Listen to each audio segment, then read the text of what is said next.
President Biden takes another whack at paying off student loans. Is it fair? Arizona throws another log on the abortion fire. Political advantage to who?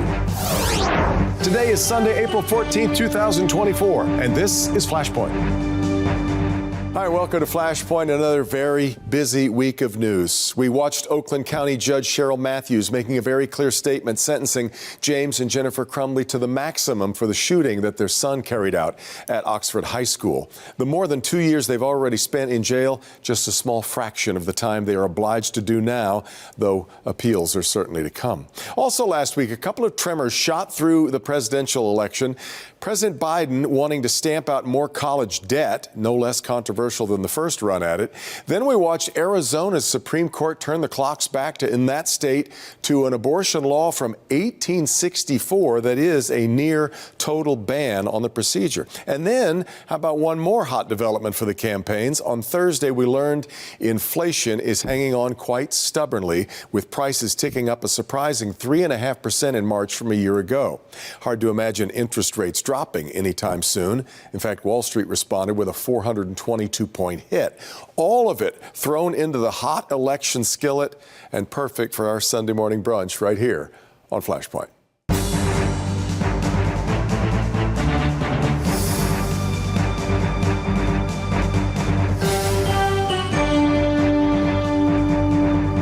All right, so much to discuss on yet another morning that is going to leave us wishing for a full hour or two. Let's dig in with Nolan Finley, editorial page editor of the Detroit News. Abby Mitch is the executive director of Michigan Rising Action, and Portia Roberson is the CEO of Focus Hope. Great to have you all here. I want to start, I thought there's a really interesting juxtaposition of two big things that happened this week that rippled through the presidential campaigns. First, we had this abortion decision, Portia, in Arizona, which we know is going to ignite. We've seen this. We know what that does to the electorate. But then later in the week, we had this inflation report. What is the bigger motivator and driver for an election right now? As much as we've seen abortion move people to the polls, it's still the economy, stupid, right? You know, I want to say yes, but I'm not so sure. I think this is such a visceral issue. Abortion is such an issue that speaks to people's morals, I guess, in some respect, that I think it really does reignite people's desire to go have their voices heard on this issue. It's interesting, though, because we keep trying to find the one issue that will get people to the polls, and I don't know that any of us really can vote only on one issue anymore, right? We're sort of leaning between something as significant as abortion and women's right to choose, and as well, how much groceries cost. It's interesting, because as you say that, I'm thinking, yes, the inflation hits us all uniquely, but abortion is something we all feel very personally. So that's an interesting distinction. Abby, what do you think is the bigger, because we're also going to, it almost seems certain now we're going to see it, we know it's going to be in Florida as well. These are two states that suddenly become different. Sure.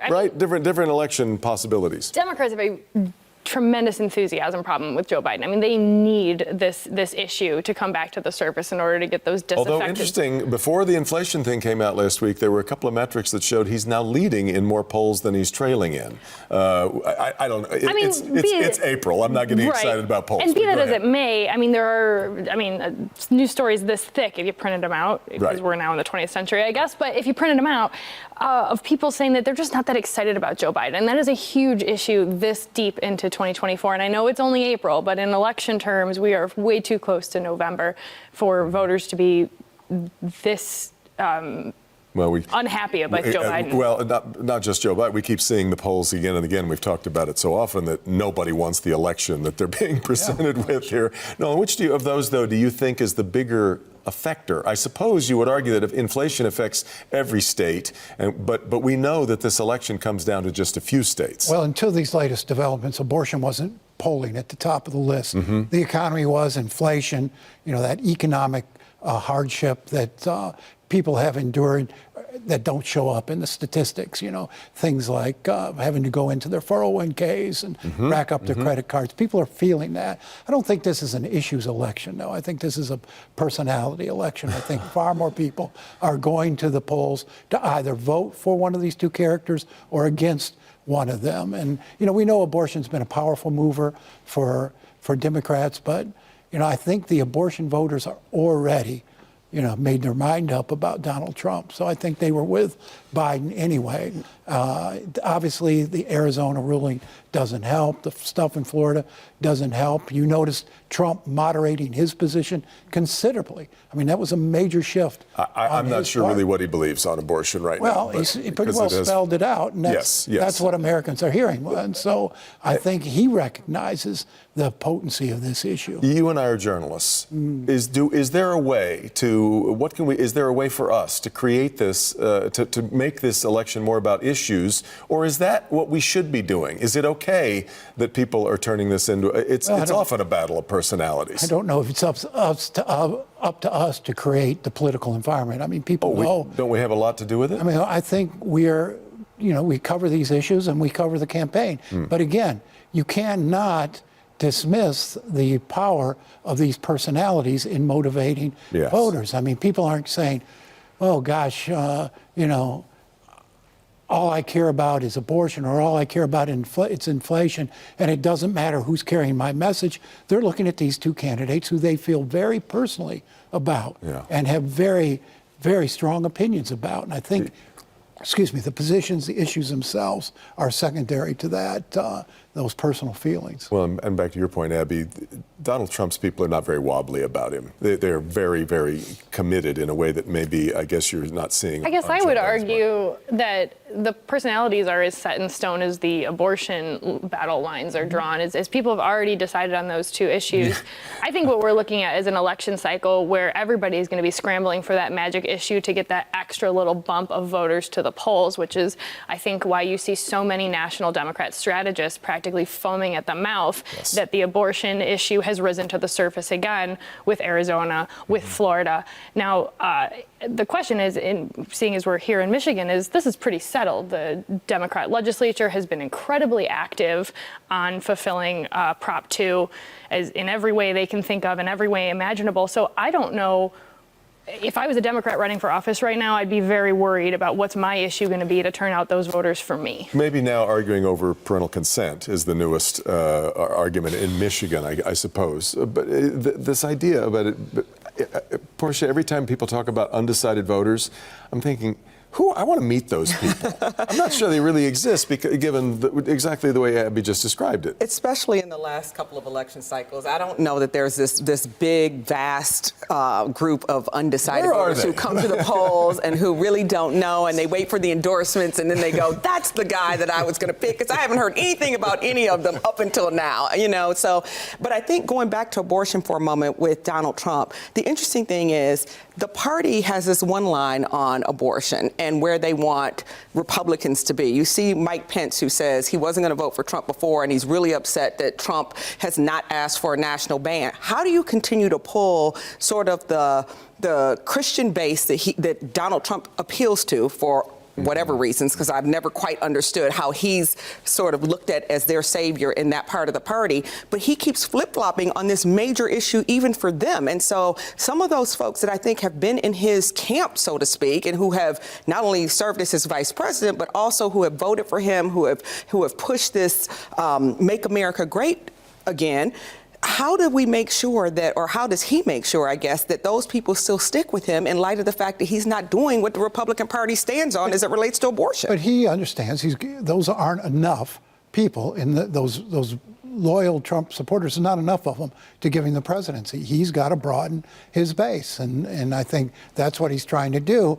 I disagree with you on the undecided voters. I think there are enough people out there who are looking at this ballot and saying, Donald Trump, Joe Biden, and are really wrestling. Well, I think there's many people who don't like their choices. Yeah. And I think that translates at this point to a lot of people who are still pliable and still convertible. I think if the economy stays, if inflation stays this hot, if the economy stays this tight, if people don't feel like there's money in their pockets, if international instability continues to churn, I think you will see all those voters that shifted to Biden because they wanted somebody they thought was more temperate or more conventionally presidential. they want I think they'll go back to Donald Trump just for the security of somebody they felt like they had more money and that things were more stable. And don't forget that I Robert find it Kennedy, fascinating that they would think that Trump is going to be more stable for them, even though, I mean, despite what is going on in this country right now, and I don't think you can lay that at the feet of President Biden solely, because a lot of what he's dealing with is stuff that was started under the Trump administration and having to deal with it. Always have that on their plate. It is what it is. It is what it is, no question about it. But I think if you are that person who's not quite sure what you're doing and you're not happy with either candidate, if stability is what you're looking for, we've seen an example of what instability looks like with Donald Trump. I don't know how you go back to him and think you're going to be more stable. That's a fine Democratic view. I don't know that that's universal across the electorate. I mean, you look at Robert Kennedy, not exactly the most credible candidate, and no funding, polling at 18%. That's your undecided vote, I think. That's your middle vote. That's fair. That's fair. That's interesting. Speaking of choices, though, we've talked a lot about no labels. You and I both know Fred Upton really well. It was a big part of that. But now it turns out to be no candidate or no chance, whatever you want to call it. And that was, but they could not come up with someone to be that third party. And that was the flaw in their strategy. I mean, they started out with a party with no candidate. So you're asking people, what do you think of no labels? They don't know who that is. I mean, what do you think of Republicans? Well, that's Donald Trump. What do you think about Democrats? That's Joe Biden. No labels should have started with a candidate or with a ticket. And the fact that they couldn't recruit, candidates just tells you, it demonstrates how slavish we are to partisanship in this country. Nobody was willing to take that. Well, they lived up to their name too well. It really was no label, no identity. Still, you've got 70% of people out there who say, this is a lousy choice for us. Going to take a quick break. When we come back, Joe Biden announced this past week he would like to create more relief for those with student loans.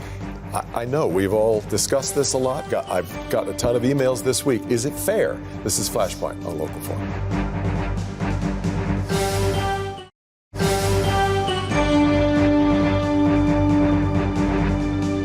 Welcome back to Flashpoint with Portia Roberson, Abby Mitch, Nolan Fenley. I'm Devin Skillian. Nice to have you all with us. I want us to move to, we have not talked in quite a while about the idea of whether or not student debt should be relieved or wiped out for many people. Portia, there are clearly many, many people that are carrying this around, and it is suffocating for many of them. But is it right to just wipe out a debt that you knew you were taking on once upon a time?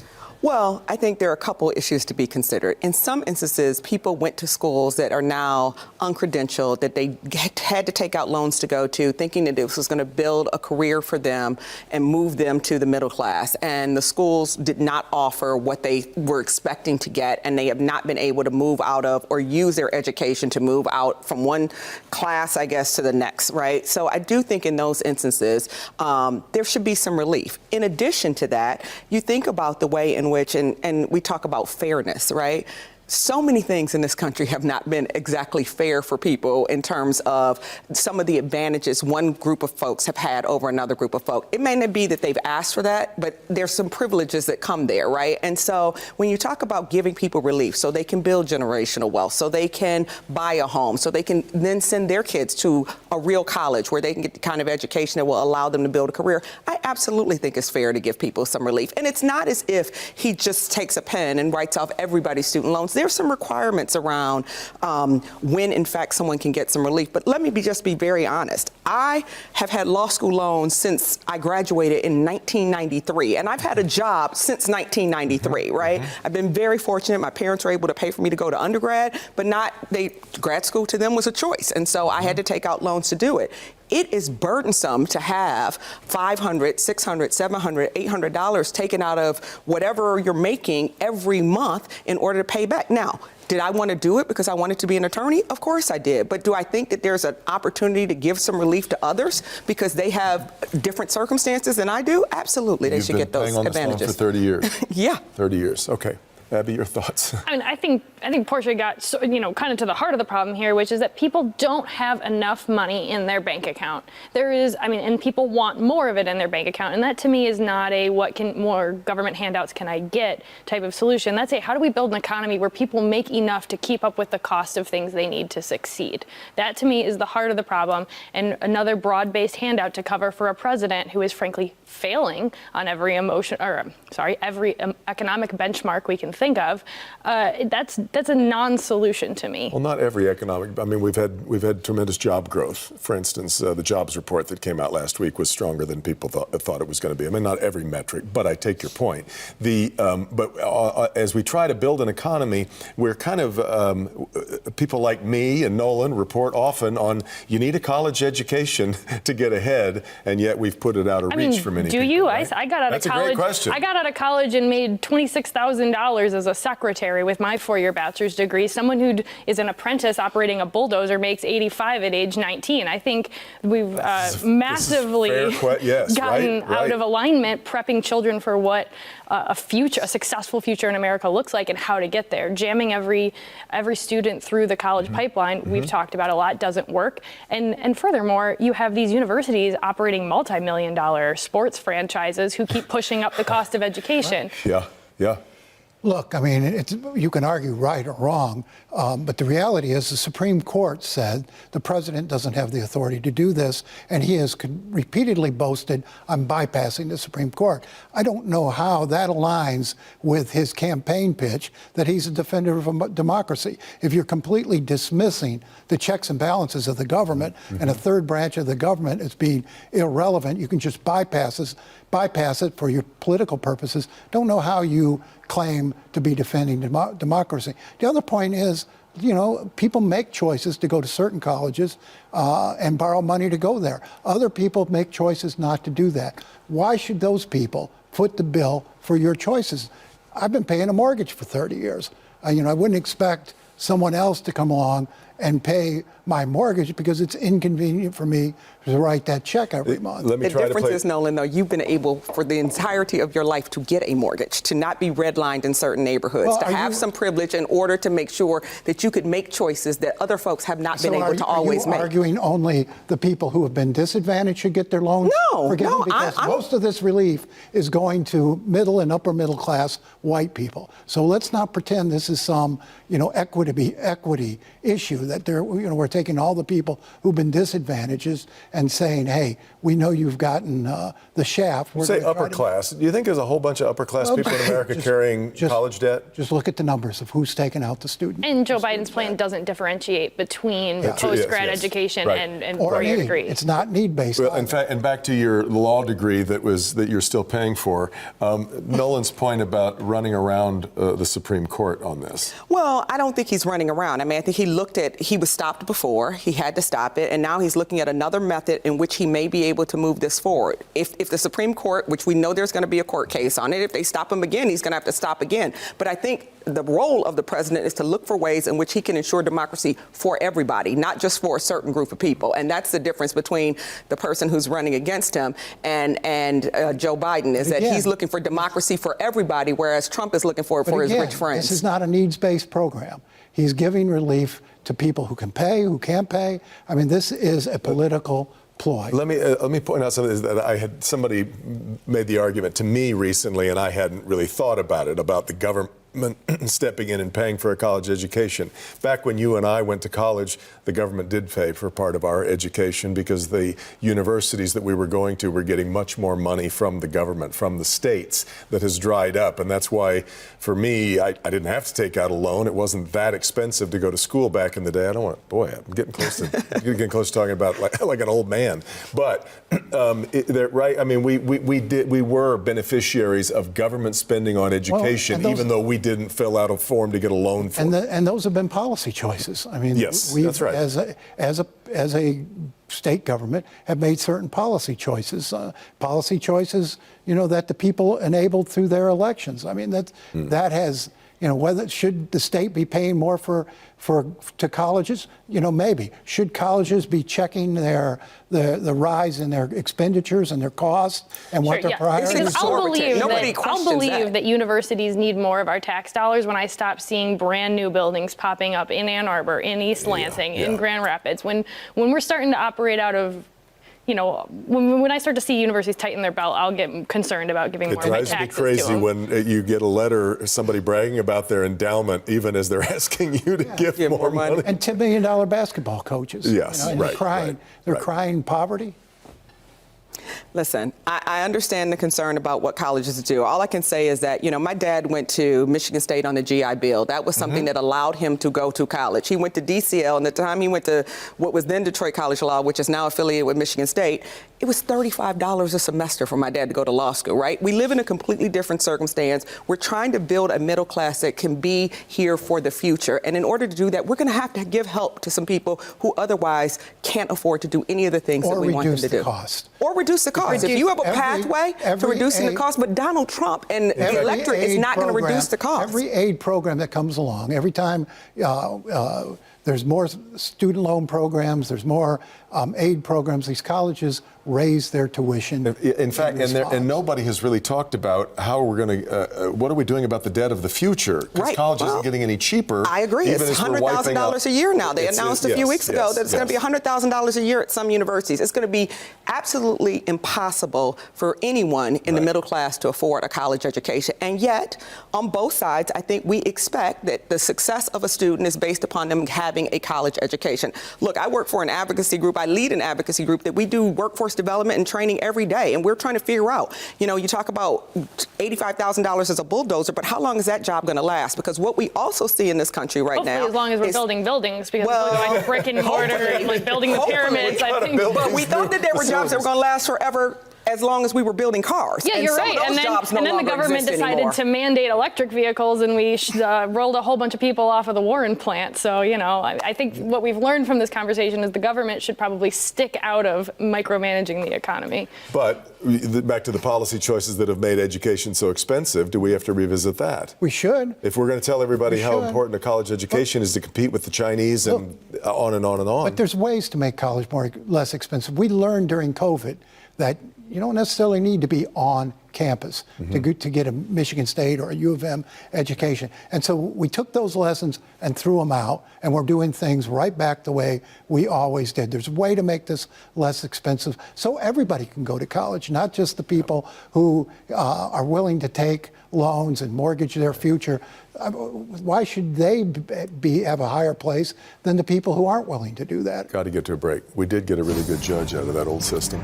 This is Flashpoint on Local 4. Back with more in a minute.